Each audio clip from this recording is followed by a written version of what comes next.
to my first show. Hello, and welcome to my first show. I am so excited to be on WGSN-DB, Going Solo Network. It's an amazing show. Check out some other shows. I want to introduce myself. I am Martha Davis Alexander. I am a recovering family law attorney. I went into family law because I wanted to fix family law for kids, because my parents totally screwed up a lot. So I'm going to tell you a little story about that. When I was 7, I came home from school. It was 1968. I came home from school and my dad sat me down and said, "Martha, your mom and your brothers moved out." And I went, "What? Okay. A 7-year-old. What does that mean? Where do I go from here?" So in reconstructing my foundation and what my family looked like and everything else, hi Gwen, it was difficult, and I learned some serious survival skills. One of those survival skills, my friend, is people pleasing. I am a master. I was a master people pleaser. So now what I'll say about people pleasing is I am a recovering, hi Chris, I am a recovering people pleaser. I am no longer a people pleaser. I do my best not to people please. So let's talk about what it means to people please. So we're going to play a game, or kind of a game, a quiz, whatever. Hi, Linda. We're going to, on TikTok, my daughter does these things, have you ever, and you hold up a finger for all of them. I'm going to play along with you just for the fun of it. Have you ever said yes before you thought about the question? Ooh, yes. In fact, I said I was recovering. That means I'm practicing on a daily basis, and I am gentle with myself.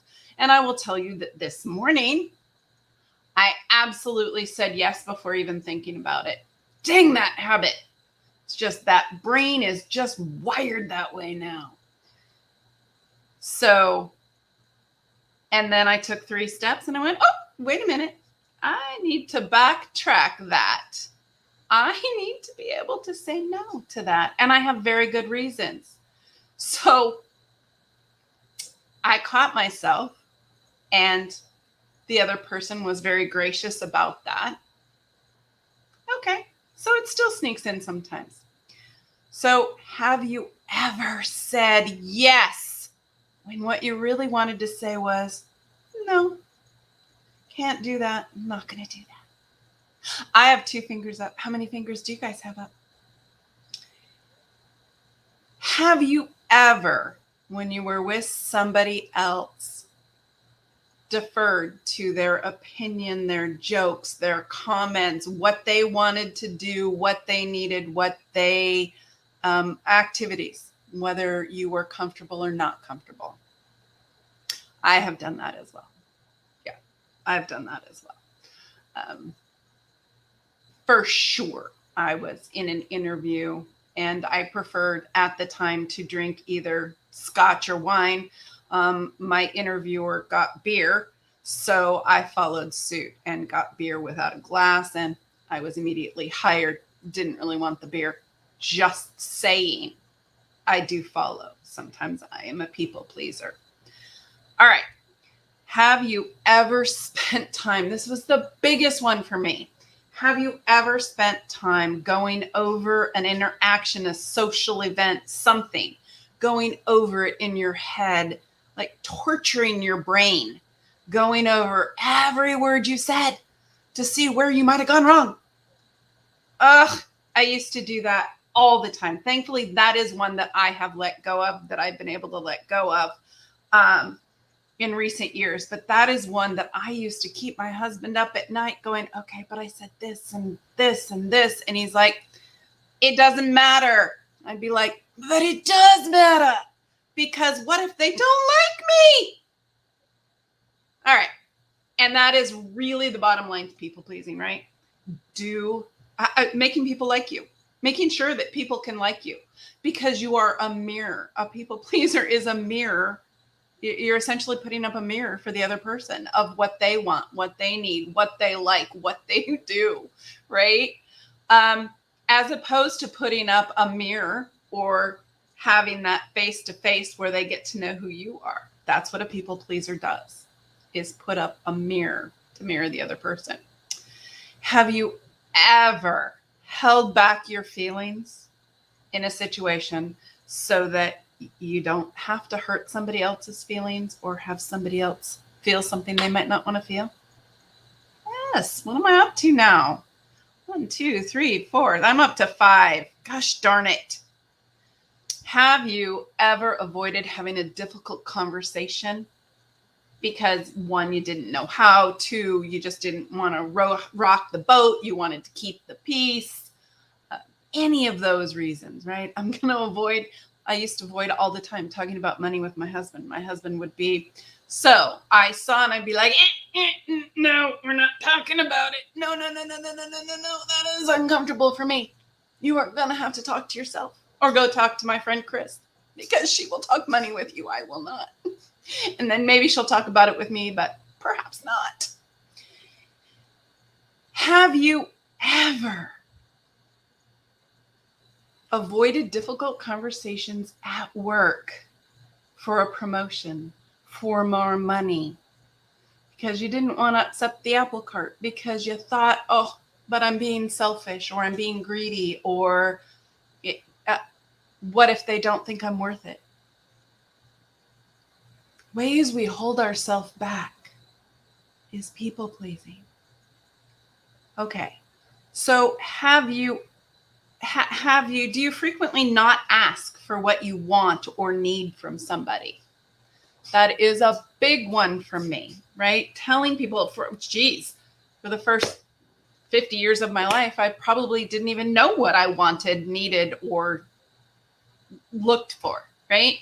I didn't really have an idea of my preferences because I spent too much time people pleasing. Why did I become a people pleaser? Why do mostly we're women here, strong women, right? Strong women. Why do women, mostly, there are some men people pleasers. Why do strong people, intelligent people become people pleasers? For me, it stemmed from my parents' divorce, because they hated each other. They told me all about it. They gave me all the information I needed in order to know that half of me sucked and was bad, and half of me was good. Depends on who you were with, right? So I had to change. And I became a chameleon. I became a people pleaser. I changed to make other people happy and like me, because if my mom didn't like my dad, which meant she didn't like half of me, maybe other people didn't like that half of me. And if my dad didn't like my mom, and that was half of me, maybe other people didn't like that half. So which half were people going to like? Which half was going to work for me out in the world? I had no idea. None. No idea. So as a 7-year-old, I developed the skills to become a people pleaser, so everybody liked me. Because my mom left. So I can intellectually say, but she didn't leave because of me. She loved me and blah, blah, blah, blah, blah. As a 7-year-old, she left me. Not okay. It messed with me. It made me a people pleaser. It made me always think that I needed to change to be liked and accepted. All right. What's the next one?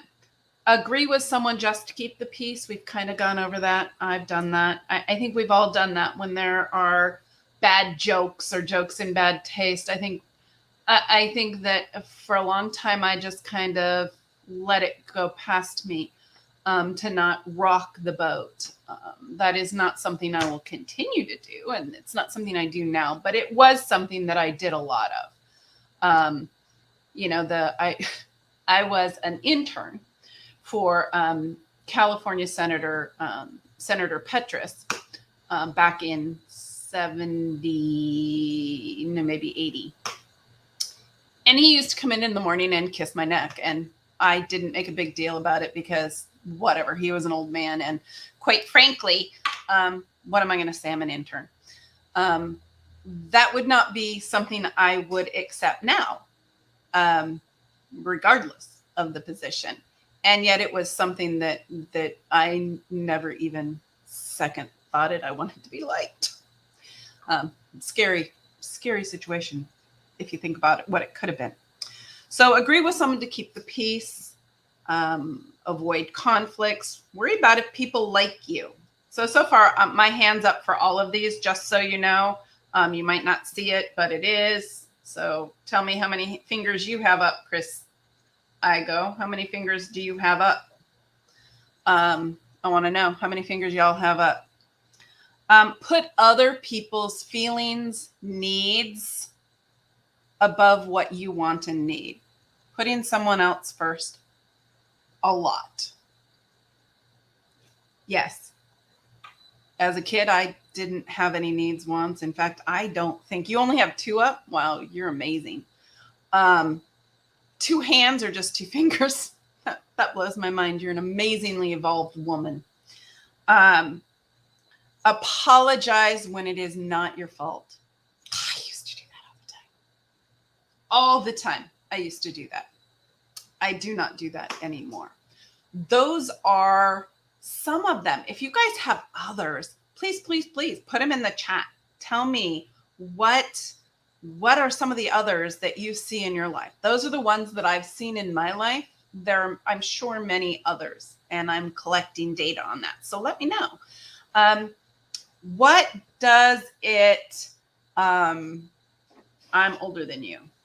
So I have to put on my glasses. Sorry. I know it's going to reflect and I hate that, but I'm going to do it anyway. So what does people pleasing cause? How does it get in your way? The name of this show is How People Pleasing Sabotages Your Relationships and Your Life. Thank you, Gwen. I feel better now. So yes, Chris, I'm putting myself first more now that I'm 60 years old. Whoop, whoop. All right. So it causes resentment. I got to tell you another funny story, guys. I was, my husband was gone. It was a couple years ago. And my husband was gone for about a week for a business trip. And I was really excited he was coming home. I was really excited. Now we have 3 kids. So our house, I'm just going to tell you, I'm not that meticulous in keeping the house with 3 kids. I'm just not. It's just not my gig. And he likes it clean. So I did the sheets, even though it was only Friday and we do the sheets on Sunday. Seriously, that's a 2 times a week. That's a big deal in my household. The towels I cleaned, I scrubbed the floors. I did it all. Took off a day of work to do that. And what was I expecting? I was expecting him to acknowledge it. To say, oh my gosh, look what you did. I feel so welcomed, right? So unfortunately, that didn't happen because he'd had a long day, a long flight. Our garage door broke and he knew that it had been broken, but he thought I'd get it fixed before that. And the guy wasn't available, so I didn't get it fixed. And so he came home and had to come in the side and he had lots of luggage and he just came in kind of grouchy. And I was like, what the heck? That is not what I was expecting. That is not what I anticipated. That is not why I cleaned the house. And so I said, that really bugs me. I cleaned the house and I thought you would appreciate that. Now, here's the deal. Right before that, I had been working on something. I did an assessment, Positive Intelligence by Shirzad Shemaine. Fabulous book. There's a free online assessment. The name of the thing is positiveintelligence.com. There's a free assessment with saboteurs and whatever. People pleasing is one of the saboteurs. And I had just done it. And I'd been reading the book while he was gone. And in the book, it says, if you're a people pleaser, watch out for expecting, right? Why are you people pleasing? Do you expect something? And if you don't get it, are you going to have resentment? And I said, well, yes, I am. Because yes, I did. So I said to him, that is my people pleaser. So never mind. That is on me. That is my issue. That is not your issue. I'm sorry you had a bad flight and everything. We'll enjoy the clean house tomorrow. So resentment is real. When you do something, even if you're not aware that you're doing it for the reaction, right? And people pleasers, we always want the reaction, right? We always want the, oh my gosh, thank you so much. That was so amazing. That's why we do it, right? It's for the positive feedback for that. And when we don't get it, it creates some issues that you can hold on to for a long time. You can also get overwhelmed and burned out. I had a client, guys, who did not only her job, but somebody else's job too. And she didn't get credit for both of them, right? The other person just didn't do their job. And this person didn't get credit for it. And yet she did it and kept doing it. And the other person got credit. How does that work for anybody? It doesn't. The only person it works for is the person that's not appreciating anything. There's not only resentment there, there's burnout, there's overwhelm, and quite frankly, there could just be I'm pissed off.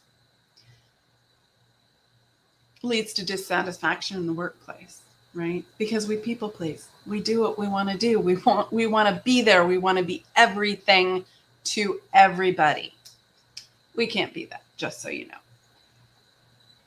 So when we change us to be liked, how does that impact our self-esteem, our confidence? Any guesses? Any thoughts? Anyone want to jump in the chat? Anyone still listening? Okay, I'll tell you. It impacts us by lowering our self-esteem. It lowers our confidence because we truly internally think that people won't like us for who we truly are. Oh, thank you, Gwen. We truly believe that people won't like us for who we are. So how high can our self-esteem be? How much confidence can we have? So I'm going to share a little secret here for y'all. You get the confidence by actually being yourself and by actually being vulnerable and sharing those things. Yes, we are. Gwen says women are so fearful of judgment. Heck yes. And we think we judge each other. And I think the reason I like the women's groups and the women that I know now is because we all support each other. We all want each other to do well. We all want each other to grow and to shine and to be beautiful. And if you don't have that type of tribe, that type of support system, I strongly encourage you to find that support system. If your group of people don't do that and don't let you be who you are, find a different one. Find some people who can relate to who you are and like you for who you are. You don't have to get rid of them all at once, right? I'm not saying be alone. I am saying, gosh, it's not a real relationship if they don't know who you are. And that's what we're going to next, right? It's not a real relationship unless they know who you are. So pretty quick, we're going to end up going for a small, really brief break, guys. There's a really brief sponsor break. Please, please, please stay with me because we are going to talk about people pleasing in your relationships. And then I'm going to finish with tips on how to perhaps get rid of some of those people pleasing tendencies and to change that part of your life. And to be free of it, knowing that you're practicing, because since I had an issue this morning, we all know, right, that it is a practice. I've been practicing for a while. Yes, nothing more empowering than authenticity, Gwen says. Absolutely true. There is nothing more power. Ugh, this is killing. Oh my gosh, I've done it all. I love that, Regina. Thank you for sharing. So I'll talk until we go on break. I thought we were going to go on break. Yep, we are.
Okay, we're back. I had a brief dance. I know you guys could see me, so awesome.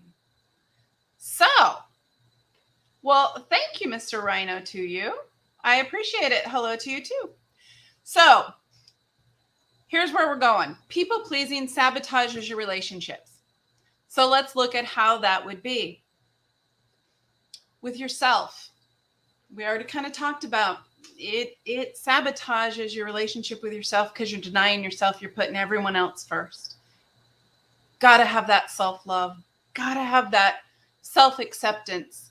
It's not that easy to get to sometimes, but I promise if you work at it and you practice it, it is so worthwhile because then you can come and dance while the music's playing too.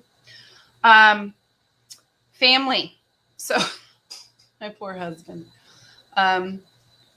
We've been married almost 28 years, and he would want to talk about money. Money is a big bugaboo for me, or used to be. And I would simply put up my hand. No, I don't want to talk about money. No, it's not going to be a conversation you want to have. Just move on. And it's not as much people pleasing as fear. And fear that I couldn't please him in that conversation, right? Fear that I couldn't meet what his expectations and needs were. And parenting, man, when you say yes all the time to your kids, you become codependent. They don't do for themselves. And quite frankly, when you start saying no, it's really much more difficult than it was when they were younger. Trust me, I know of what I speak.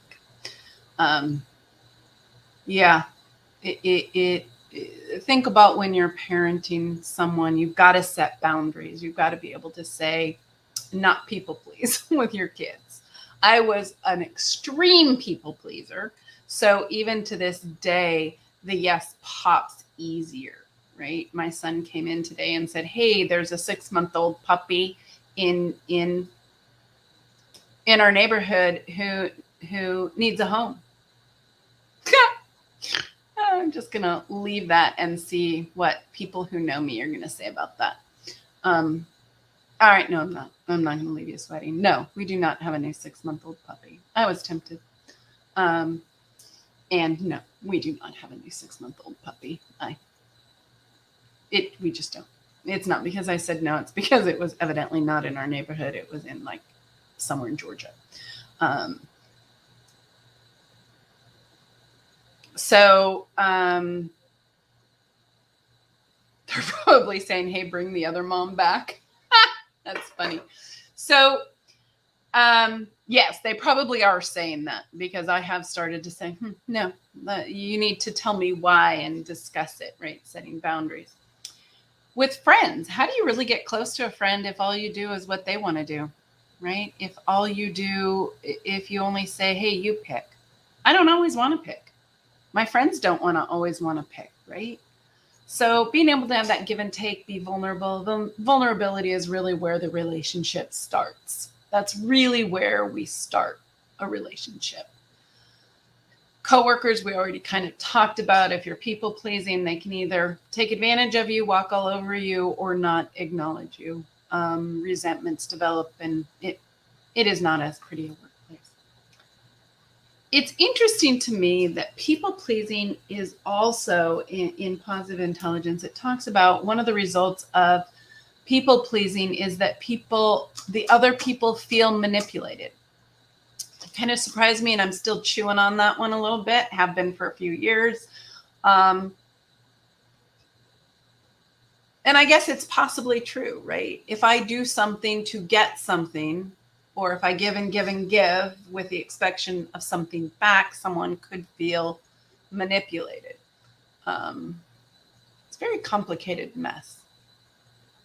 So how about we get to tips on how to kind of turn that people pleasing into being authentically you and empowering yourself.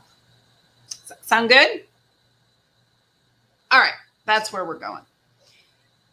First thing is an awareness that you are a people pleaser, that you have one of these or some of these, two, all of them, whatever it is, and that you pay attention, you become aware of when you say things. For example, I talked to you this morning about I said yes, right? Just right off the bat, yes came out of my mouth. And it was a silly thing to say yes to. In an emergency, my daughter's boyfriend, who has a permit and is not on our insurance, drove her to school. That was in an emergency. And she asked this morning, hey, can he drive me to school? And I was like, sure. And then I went, wait. No, I'm available. Why would I do that? There is no reason for that risk. That is a silly risk to take if it is not an emergency. So but that automatic, as soon as I became aware of it, I went, oh, I'm supposed to think before I speak, right? And that's the next one, right?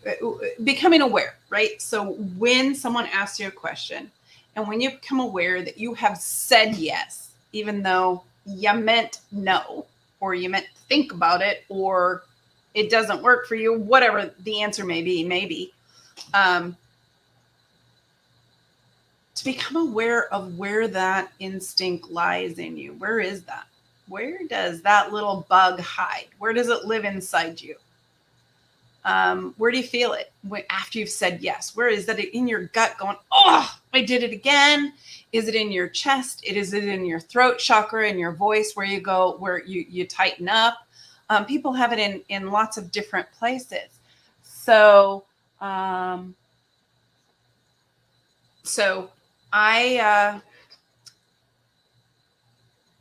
dog of the animal kingdom. Okay.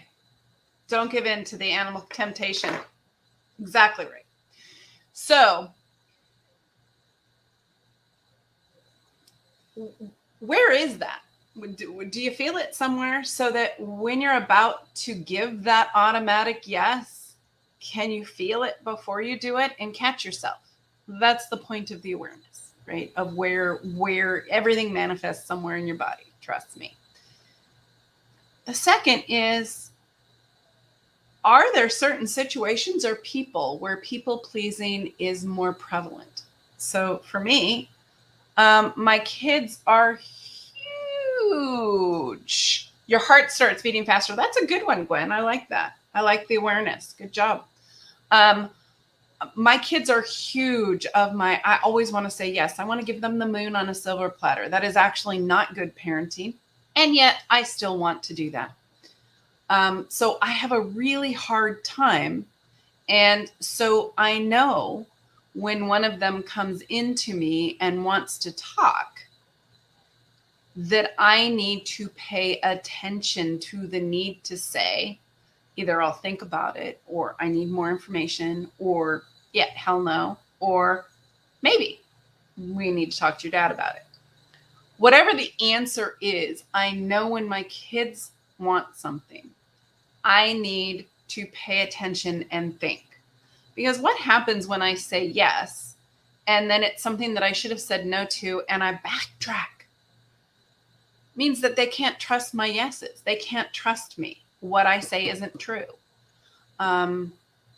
So that's something that I've really had to learn. I need to pause. I need to think. Yeah, Regina says, happens to us parents who are kids of divorce, abandonment, and wanting to say yes to our kids. Yeah, it sure does, Regina. Thank you for that confirmation for me. I appreciate the solidarity there. So what happens?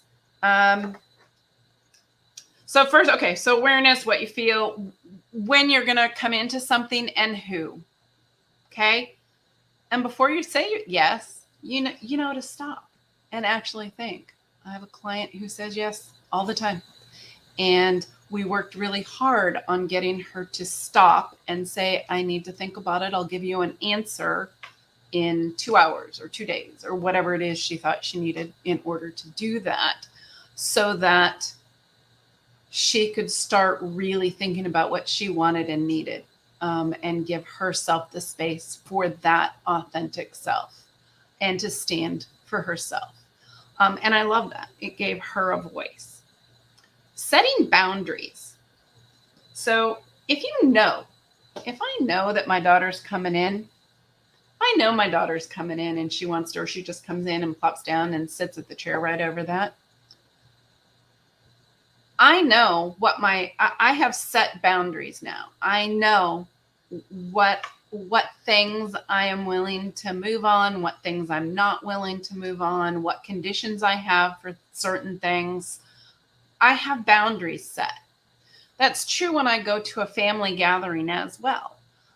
Because going to a family gathering, if you're an adult child of divorce and there's all kinds of people there, and you have spent your life being a chameleon with those people, you need to think about and plan. How am I going to handle this? What am I going to do? How do I want to show up? And that is one of the biggest questions I would invite you to ask yourself. How do I want to show up in this situation? Who do I want to be? What are my values? And how can I enact them in this situation? Putting those things first instead of your need to people please will actually have you pleasing people far more than the alternative. I promise you, people will like you far more if you are authentically you than they will if you are trying to people please. The last, really deciding what you want, right? What do you want? What is it you need? And sometimes adult children of divorce really need to spend some time thinking about that, because we didn't spend our childhood knowing what we wanted. We didn't explore what we wanted. We spent our time taking care of our parents or raising ourselves or whatever it is we were doing. And we had more to do than kids from intact families. So we didn't have the same time to figure out who the heck we are and what we want and how we want to do it. So I invite you to really spend some time getting to know yourself, getting to know what your boundaries are, what you want from a relationship, what you want from a friendship, and become aware of those people-pleasing moments, and then make a choice. We all get to choose. Do we want to show up as who we want to show up as? What action steps do we need to take to take those to be who we want to be? What do we need to do to be vulnerable?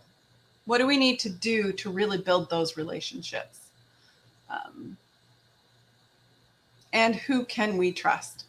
Right? Trust is a big thing for us because,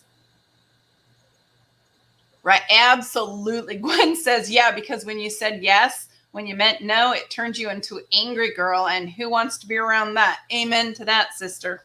I've done that. I have done that. And I became president of an organization because nobody else wanted it. And if nobody did it, then the organization was going to go away. And I'd been to 2 meetings and I thought that was sad. And if Chris Igo had been there, she would have held my hand down. She would have sat on me. And yet instead my hand went, oh, and what does that entail? And 2 years later, I moved. So it really is a matter of deciding when you want to say no to something, knowing what your boundaries are, knowing what do I have time for? What do I have the bandwidth to do? Do I want to do this? Will this bring me joy?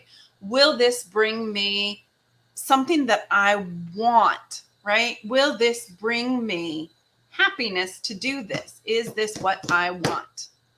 And if it's not, then say no. Somebody else will step up or they won't. And then it wasn't that important. Be true to you. And here's what I tell you, as you're practicing these skills, as you're practicing awareness, as you're practicing setting boundaries, as you're practicing saying no, be gentle with yourself. Because even a year later, 2 years later, I still said yes, just instinctively to my daughter for something that should have been an automatic no. And it was just it's her. She's asking. I adore her. She's one of my favorite people. So yes. And then I went back and said, and no. So I hope this helps. Does anyone have any questions? Here's what we kind of talked about. We talked about kind of scenarios where people pleasing comes out in your life, how it impacts you personally and internally, right? The low self-esteem, the confidence, how it impacts your relationships, you in the workplace, how it impacts other people who feel manipulated or who can't really connect with you and really be with you. We talked about how to maybe make some changes in people pleasing, the awareness, how you feel when you people please, what you really want, knowing what you want, knowing what you need, having boundaries, knowing it's kind of like Weight Watchers used to say, if you're going to a Thanksgiving dinner, decide beforehand what you're going to pick and eat, and be prepared. And that's really what it's like. It's preparation for those situations where people pleasing is a natural for you. And the people, there are some people that I'm more likely to say yes to, and some people that I'm more likely to say no to, that I don't have an issue saying no to. So most of the people on here, yeah, I'm a yes girl to most of you. Sorry, that's just the way it is. But now only because I want to say yes to you. I haven't said yes to any of you that I didn't want to, just so you know. So before you say yes, stop and think, set your boundaries, be prepared, know what you want, and be kind to yourself. You are practicing a new skill. You are practicing something with an intention. Thank you, Gwen. I appreciate that. You are practicing something. And it's okay to make mistakes. It's going to take a long time to change that brain pattern, right? Because it's a neural pathway now. That's just the way your brain works now. It takes a while to retrain that. So be gentle with yourself. If it's 3 hours later, that's okay. I had an incident with my husband, and 3 hours later, I was like, that's what that was. Let me explain it to you. Let me tell you what happened and tell you that this wasn't on you. This was on me. It can be 3 hours later. It can be 2 weeks later. It can be a month later. They go, I'm doing this because I said yes. And what I meant to say was no. At that stage, that's an opportunity to learn, to say, wow, what did I feel in that moment? Why did I say yes? What boundaries could I have set in place? What could I have done to support myself in that moment so that I could say, no, thank you.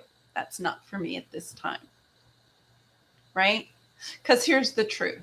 and you learn this. I'm taking a class from Gwen. We learn this in that class as well. No is just a word. No isn't going to kill anybody. Saying no doesn't mean no forever. It doesn't mean I don't like you. It doesn't mean, you're the worst person in the world. It doesn't mean anything. It's not personal. It means no, at this moment I can't do that, or no, at this moment that's not going to work for my life. Put yourself first, and then you can take care of everybody else, guys. I love y'all. Thank you so much for showing up and for supporting me. You are amazing. If you want to have a chat, I love to talk, obviously. So give me a call. Let's have a coffee chat. Let's talk. I am wide open and happy to talk to anybody who needs some support in this people-pleasing moment. I am also, and I will be announcing it later and on Facebook, having a free webinar on communication for people pleasing, taking that to the next level. So stay tuned for that. And I wish you all a phenomenal good night.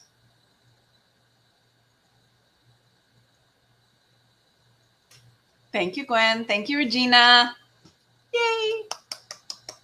Love you guys.